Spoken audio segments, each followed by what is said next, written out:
Johnny Cash is the set cultural musical icon when people think of country music, and in particular, classic country music. And one of his most popular songs is not only a staple, but it's also considered a standard amongst country music fans and country musicians. It's also incredibly easy to learn how to play on the guitar, especially for those guitar players who are looking to get into playing country music. Today we're going to be discussing why Folsom Prison Blues is the perfect country and western guitar song. Let's get into it.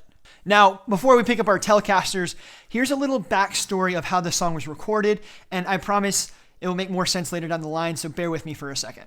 Now, the original recording is from the album Johnny Cash with his Hot and Blue Guitar album. While this record is the original recording of Folsom Prison Blues, it's not going to sound entirely correct if you try to play along with it because it's not tuned to the 440A standards that we're used to today. It was actually tuned to the piano that was at the recording studio, and it was slightly out of tune. So if you try to play along with that record, it's not going to sound 100% accurate, and you might think either you or the song is out of tune, and quite frankly, that's because it is. So if you do want to play along with the record and in tune and in time and to make sure it sounds right, you're going to want to play the live at Folsom Prison version of Folsom Prison Blues. And quite frankly, I think the banter of the inmates hooting and hollering as Johnny's singing and playing, it just makes the experience that much more fun. So this record right here, live at Folsom Prison, is the version that you want to play along with. Also, if you want to sound like that record, you're going to want to capo on the first fret and play along like how I'm going to play today.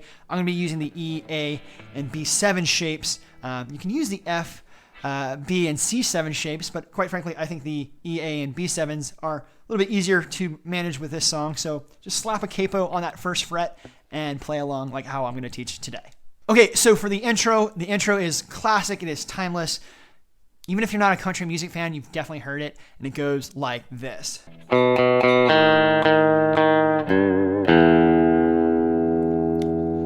what I'm doing here is taking the E chord and literally just outlining the chord with the second fret of the A string a couple times, 3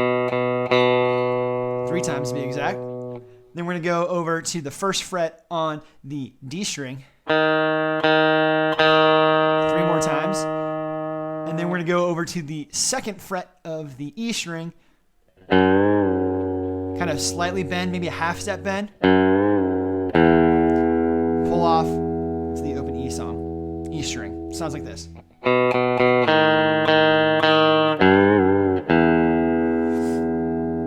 Now we're going to use that both here in the intro and a few more times throughout the song, so learn that into your mind. And if you've never played a country music lick before, congratulations, you're playing country music now. Now let's talk about the verses, which is extremely simple. It's essentially just a banjo roll, picking out the different chords. And it's extremely powerful and has become synonymous with the train beat and country music sound, and it sounds like this.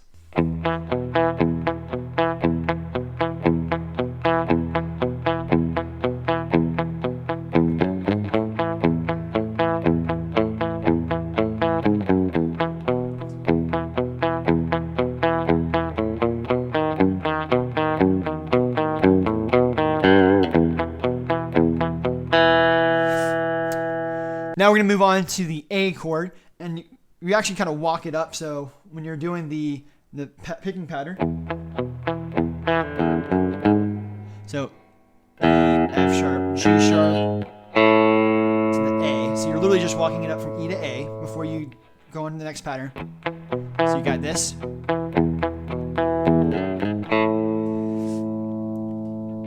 And the picking pattern is a little bit different. It's just reversed, if you can think about it that way. So A, D, E, D, A, D, E, D, A, D, E, D. I'm talking about the strings here. So you're barring an A chord, right? But you're picking the A string, the D string, the E string, the D string, the A string, the D string, the E string, the D string.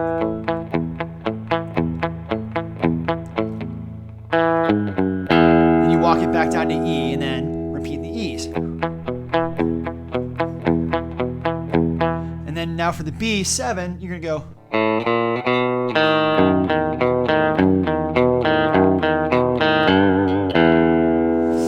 What I'm doing there is the same picking pattern from the A, so the A, D, E, D, the string sets, except for I'm walking up from A up to B, so A, A sharp, B, And now we're going to play that same picking pattern with a B7 chord.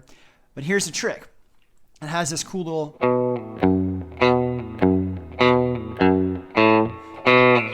little walking, I guess, bass line you can call it. And what you want to do there is anchor your first finger on the D string on the first fret, so that D sharp. And then when you pluck the A string, you want your middle finger to be on the second fret of the A string. So that's the A string and then the D string.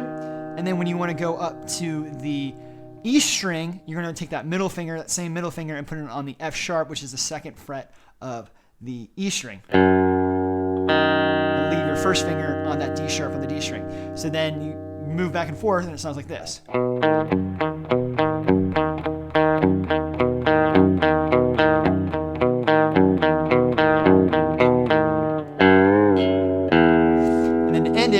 Back to the top of the next verse, take that F sharp note, bend it up to a G, let go, and hit the E, just like the intro. So the full verse sounds like this.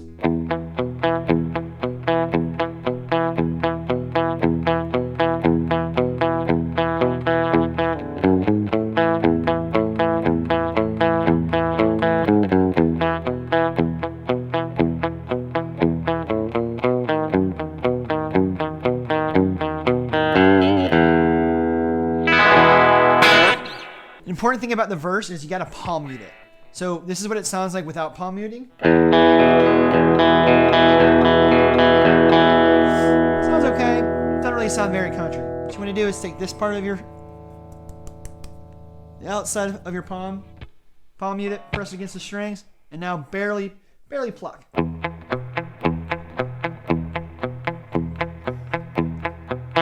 Now, the solo in Folsom Prison Blues is the perfect launch pad to, one, learn some country guitar solos, and a classic guitar solo at that, but also learn how to play over the changes.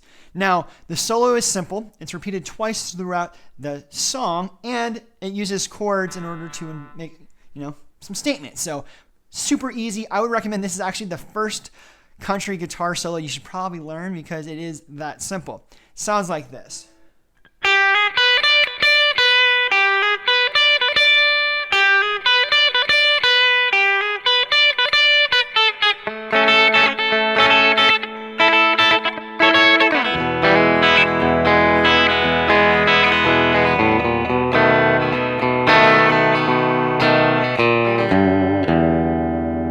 So let's get into it. So the first thing we want to do is go to the G note on the B string, which is at the 8th fret. And we're going to do a passing tone to G sharp. So we're literally hammering on, and then going down to the 7th fret of the E string, hitting that B note.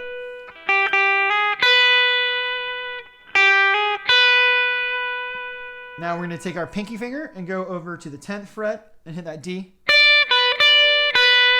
Hit it, pull off to B, back to D, back to B. So far we have this.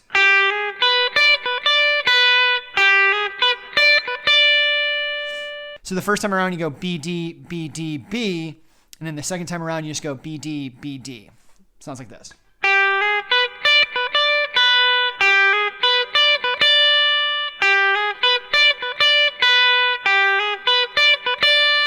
And that repeats twice. So that's the solo that we have so far. Now the next part is we go down and we walk down to an A. Now that's, so we go from that B we played. From there, now we walk down B and walk down from the D down to the A. So.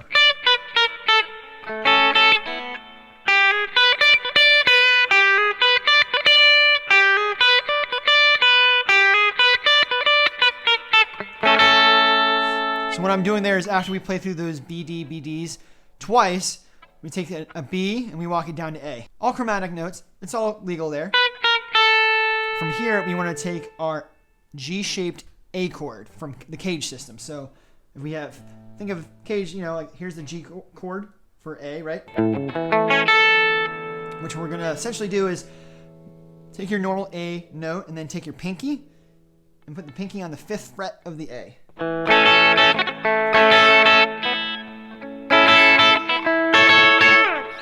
This is really cool, and this is where cage is very useful, right? So we're only playing the A chord. We're playing A chords here on this part of the solo. So you want to take the A chord here, play it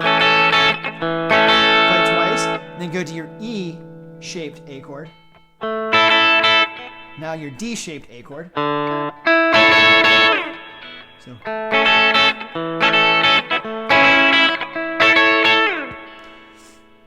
And, you know, if you want to think of your E chord like this, you can. I like to simplify it by like this. You play some ska or reggae that you might be familiar with that chord shape, but it's essentially this, right? Just, you know, simplifying it. And then your D A chord, right down here. I simplify it like that, so this is what we have so far.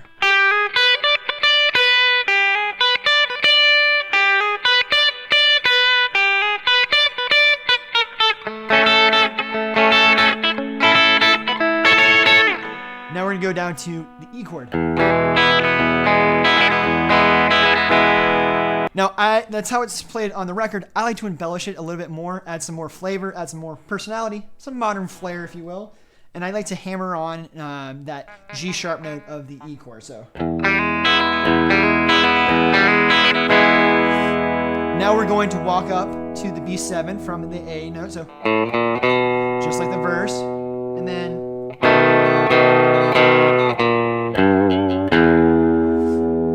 walk it up to the B7. I don't like to keep the pinky on the high E string. I think it kind of muddies it up a little bit, so I just like to stay to that little triad right there. So you walk it up. I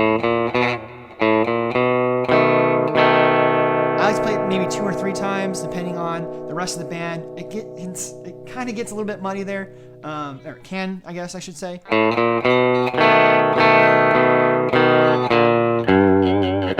Walk it back down, bend the F sharp up to G, and release to the E, and that is the solo. Sounds like this.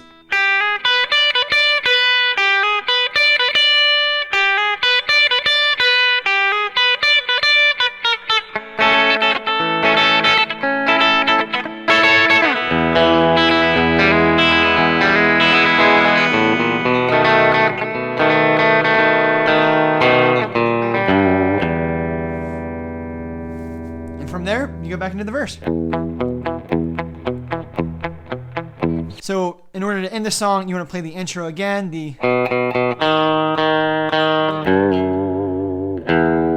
Now, I like to take it a step further, and I like to personally add a little pedal steel lick here by taking your pinky and your ring finger, put them on the 12th frets of the B and E string, and then take your middle finger on the 11th fret of the G string and bend it up a whole note to get that sweet, sweet pedal steel trainish kind of sound like this. I think it's just a perfect classic way to end a perfect classic country song. The perfection of this song lies in its simplicity. Its train beat is a staple amongst country music songs, and its solo is the embodiment of playing over the chord changes and using chords in order to make an instantly recognizable and, quite frankly, amazing solo. And for those reasons, I think that Folsom Prison Blues is the perfect country and western guitar song. But I want to hear from you. What song do you think is the perfect country and western guitar song? Let me know in the comment section down below. Check out this other country guitar video, and I'll see you over there. And until then, let the music play.